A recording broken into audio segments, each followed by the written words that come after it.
Apa yang terjadi hari ini di Arab Saudi? Baru saja beliau dilantik menjadi pemimpin, kerjaan pertamanya adalah langsung mensejahterakan seluruh rakyatnya. Mensejahterakan seluruh rakyatnya. Seluruh pegawai-pegawai di Arab Saudi termasuk polisi dan tentara diberi gaji 2 kali lipat dari sebelumnya. Satu. Yang kedua, beliau langsung merestrukturisasi pemerintahan yang ada.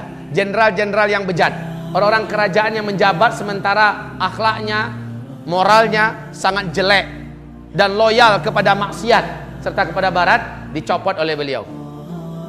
Dua. Yang ketiga yang dilakukannya kaum muslimin yang kami muliakan, dia mengajak seluruh jajaran pemerintahannya jaga sholat 5 waktu tepat pada waktunya. Dan dia memberikan contoh ketika Barack Obama datang dengan istrinya untuk mengucapkan selamat karena dia yang menggantikan Raja Abdullah. Dunia seluruhnya menyaksikan, betul tidak? Di TV bagaimana Barack Obama dan istrinya ditinggalkan berdua, temen-menung aja berdua nih. Kemana Raja Salman dengan seluruh orang kerajaan pergi sholat? Allah Rabbul Alamin menyeru, sementara ini adalah tauhid dari barat, ditinggalkan di situ.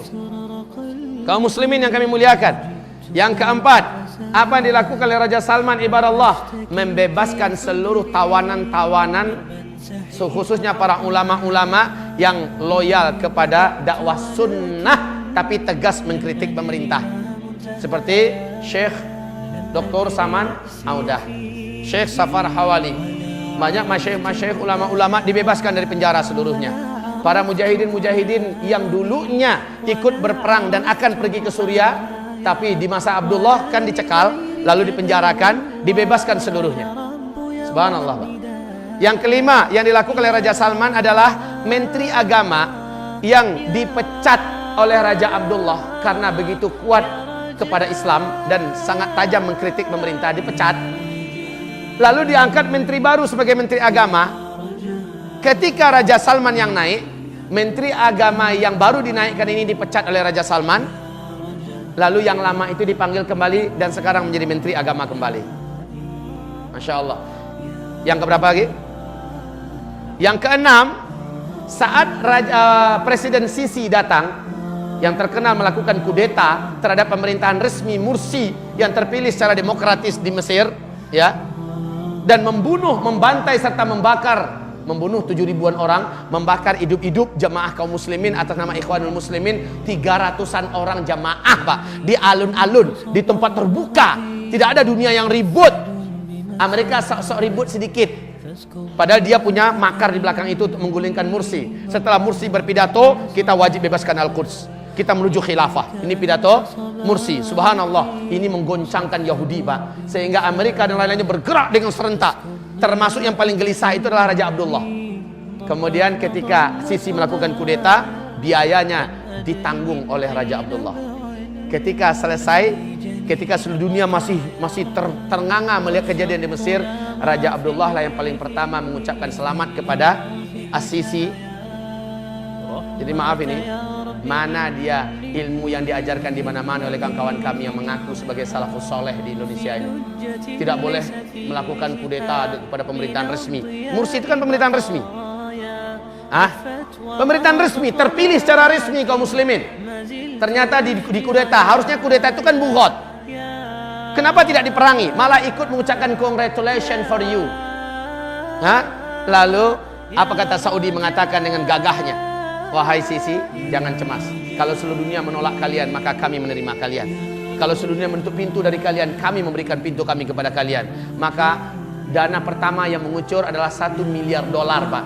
Diumumkan seluruh TV seluruh dunia dari Arab Saudi untuk Sisi, untuk menstabilkan kembali keadaan pemerintahan. Lalu mengalir setiap bulannya dana miliaran dolar, Masya Allah, Pak, dari Saudi. Ini terjadi pada masa Abdullah. Nah, setelah Raja Salman naik, bantuan itu diputus habis-habisnya. Tidak satu tetes pun mengalir dari Arab Saudi untuk Sisi ini. Ketika Sisi coba datang, mencoba menjilat, mencoba juga ingin mengucapkan selamat, disambut dengan dingin oleh Raja Salman. Tak lebih dari 2 jam, Pak. Sangat dingin sambutan Raja Salman, dan pulang kembali marah-marah orang-orang yang pro dengan Sisi sampai diumumkan di TV Mesir bahwa mereka sangat benci dengan Salman segala macamnya. Awas nanti bla bla bla bla, kan gitu kan? Karena presidennya tidak dihormati. Gimana menghormati pembunuh kaum muslimin?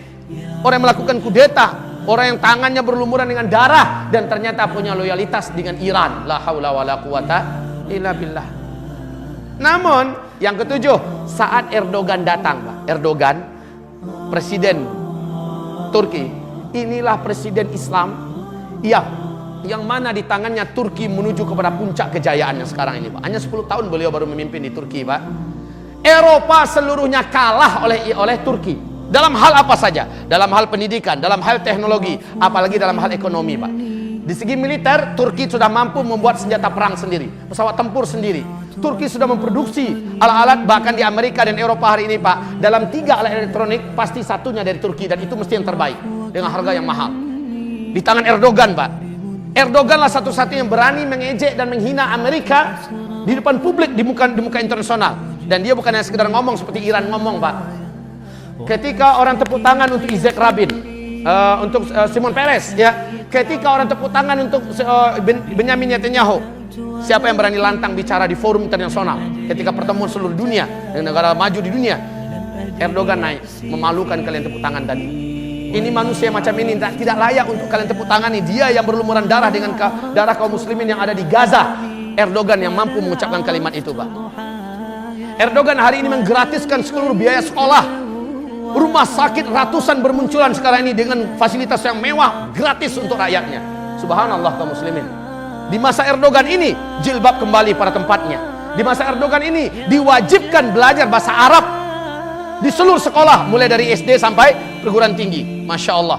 Di masa Erdogan ini kaum muslimin, hamba-hamba Allah yang kami muliakan, produk-produk untuk diimpor meningkat dengan tajam.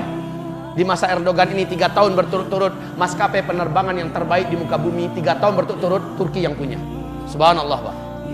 Dari nomor 111 Turki ketika Erdogan naik, sekarang naik ke sampai tingkat 16 yang termaju dan terkuat di dunia hari ini. Subhanallah. Nah, Erdogan datang.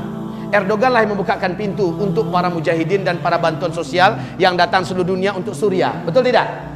Turki lah satu-satunya negara yang menjadikan perbatasannya sebagai tempat yang terbuka untuk menerima para pengungsi dari Suriah. Dan jutaan sekarang diberi makan tiap hari, Pak. Diberi makan tiap hari. Diberikan pelayanan kesehatan dan sebagainya. Dan siapapun mujahidin yang datang dari Eropa, dari Indonesia, dari mana datang, dipersilakan masuk dari perbatasannya. Hanya Turki satu-satunya, beraninya luar biasa. Barat, Amerika nggak berani macam-macam. Kenapa? Turki sudah menjadi singa Eropa hari ini. Saat dia datang, disambut oleh Raja Salman dengan sangat hangat. 3 hari 3 malam mereka bersama dengan sangat indah. Luar biasa, Pak. 3 hari 3 malam, lalu keluar keputusan bersama bahwa semua energi, semua potensi, semua kemampuan yang ada pada Turki, yang ada pada Arab Saudi akan dikerahkan untuk menjatuhkan Bashar Assad. Allahu Akbar. Ini Raja Salman loh, Pak. Maka seluruh pejuang-pejuang yang ada di Suriah selain ISIS akan ditopang sepenuhnya. Subhanallah.